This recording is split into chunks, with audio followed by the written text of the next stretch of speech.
Hey guys, welcome to grammar pages 16 and 17 and your Escritura page for letter N today, okay? We're going to learn your Escritura page first. Remember, Escritura in English is what? Handwriting, okay? Letra de carta is called cursive. So today we're going to be working on our cursive writing of the letter N. Okay, so it's very easy. I didn't draw any lines or anything like that because it's super easy. Your mayúscula is just like your letter M. It's just that there's only one hump. Okay, there's your letter N. And your lowercase goes like that or like this. Okay? Either one. Remember that it's weird in cursive. This almost looks like an M, right? But it's N because this part right here is just connecting to the last letter, okay? If you didn't see this part right here, it would look like an N, see? Because that's just your connecting line, that's all. Okay, so you don't have to get confused by that. So remember, here's your mayúscula, your capital letter. Oops, Miss Jessica. And you see how I'm not lifting up my hand, and you shouldn't either, so that you can do it fast. Okay, and then your little one is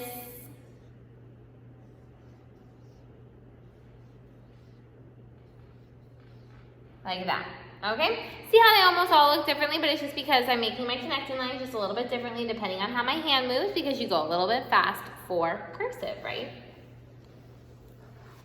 So let me show you the words that you're gonna do today. The first word is noble, noble.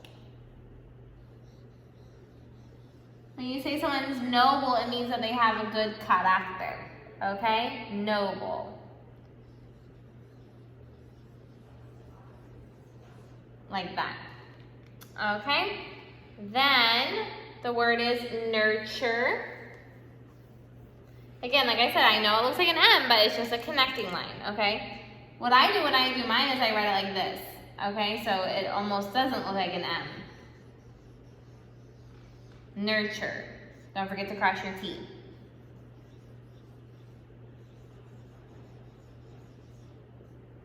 Like that. Don't forget to not lift up your hand, okay? And then don't forget our letter M because I have you practicing it here. There's your letter M, and there's your letter M, okay? Like that. Try to do it fast, but make sure it's pretty all at the same time. Okay, and then don't forget on your last part right here is a beautiful quote from Helen Keller. Helen Keller was a woman that was blind and she could not speak. It was very hard for her to learn how to communicate when she was a little girl, but she really did overcome many obstacles in her life. And I want you to write that quote in letra de molde, in normal letters, so that you are traduciendo, translating those letters from cursive into print writing, okay? And now we can get started on page 16 and 17 in your grammar book. So make sure that you have out your God's gift of language and go to page 16 today. We're going to be learning about verbos, verbs, not nouns. Remember what we learned last time? Subject and predicate. Every sentence has a subject and it has a predicate. The subject is what, who, or what is the sentence about? And the predicate is what are they doing, okay? What can you tell me about the subject? Okay, so for example, if I say the 4th and 5th grade class is working on grammar. Who is my subject of that sentence? The 4th and 5th grade class is working on grammar. What do you think? The 4th and 5th grade class, okay? What's the predicate? Is working on grammar. Why? Because the sentence is about the 4th and 5th grade class. And what are they doing? Is working on grammar, okay? What about if I say, the rain sounds very strong outside. The rain sounds very strong outside. What's the subject of my sentence? What am I talking about? The rain. What's the rain doing? Sounds very strong outside. So the rain is the subject and your predicate is sounds very strong outside. Right? What about the sentence?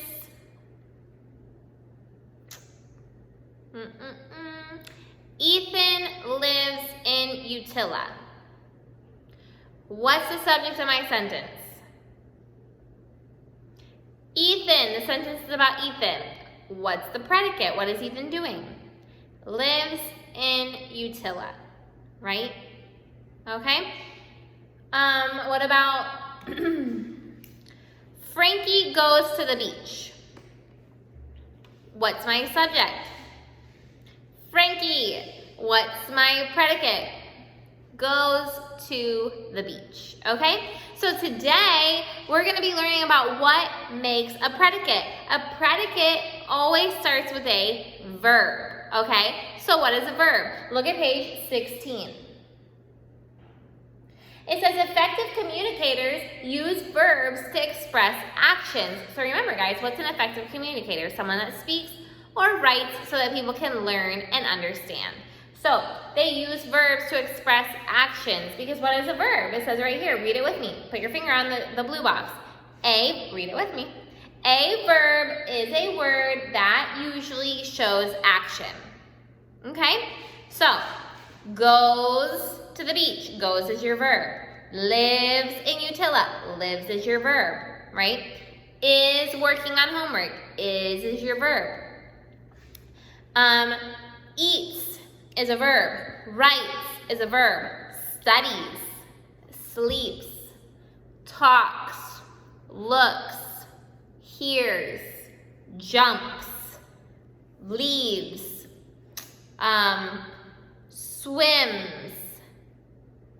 All of those are verbs. Any word that shows an action. Okay, so look at your list right here. Think A. Circle each action verb below.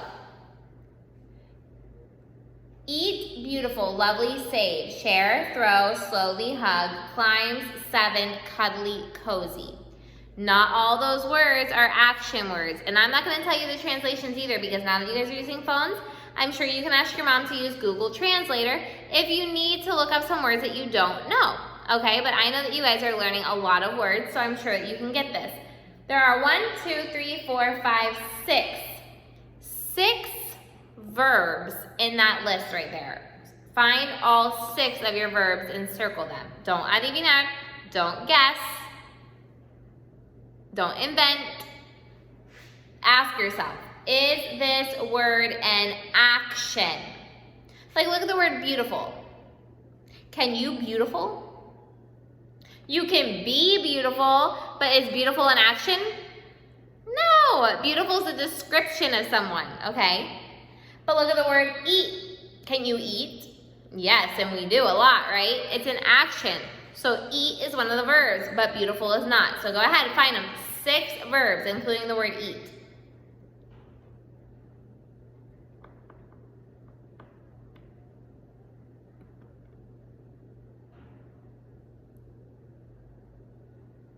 Okay, now look at the picture below. Write verbs on the lines below for the actions in the picture. Okay, I want you to find at least 10 verbs in that picture. So you have to look at the picture and you have to decide, like, what is the man doing? What is the other man doing? What is the other man doing? What are the ratones doing? What are the books doing? What is the chalkboard doing? What are the letters doing? There's so many things that are happening in this picture. Like for instance, looking. One man is looking at something. So look is a verb I'm going to use, okay? And again, if you find verbs in Spanish that you know are in that picture, you can use a translator to put them in English. But all your verbs must be in English. One man is smiling. That's a verb. Okay, so you have to find 10 verbs to write in that list. Okay? And now we're ready to look at page 17. But let me get some things up on the board. Okay, let's look at exercise 1. Think A. Look what it says. Think A. Look at the instructions.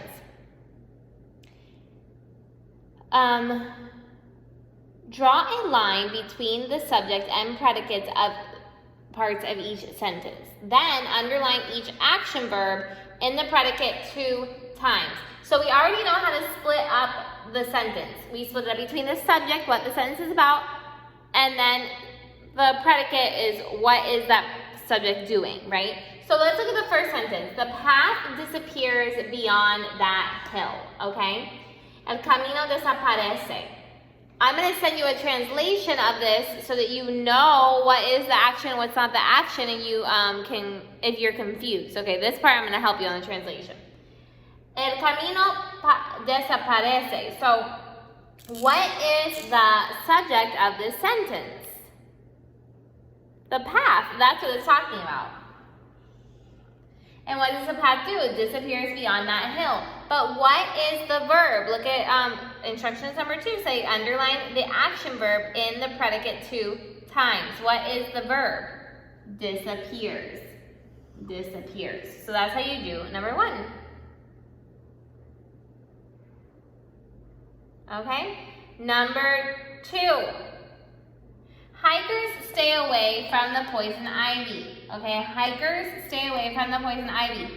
Hikers are people that walk like in mountains and stuff like that. So what is this sentence about? What's the subject? Hikers stay away. Como mantienen alejados from poison ivy. So what is the verb? Stay. Normalmente va a observar que the verb is right when the predicate begins, okay? It's the beginning of the predicate. However, look at number 4 and number 5. There's 2 verbs there, so you have to try to find them. 2 action verbs, okay? You can do the rest on your own. Look at right B. Right B. Now you get to choose your own verbs, okay? You get to choose your own verbs. Look at number 1. So really, you guys are going to invent your own verbs, okay? I mean, they have to be real verbs, but you get to put whatever one you want down, okay? That makes sense. The watchful explorador, okay, does what to the rugged terrain? Terrain is like a mountain. The watchful explorer, something, the rugged terrain. What verb are you going to put there? I'm going to say walks. Walks the rugged terrain. Okay, the watchful explorer walks the rugged terrain. Look at number 2. Jesse something his soccer uniform. Jesse something his soccer uniform. I'm going to say washes. He washes his soccer uniform. Okay? And then the rest is up to you. I'm going to send a translation so it'll help you with number 1. But look at think C. Find where you put your commas. Find where you put your commas, okay? There's 1 or 2 commas in each sentence. Like for example, look at number 1. Ella, do you want to act out a Bible story? Don't forget you need to do this. I'm going to tell you the first one is after Ella, because that's the name. You're talking to Ella. I know you think it's Aya, but it's not. It's Ella. It's a name, okay? So there you go. The rest is up to you guys. Work hard. Thank you. Bye.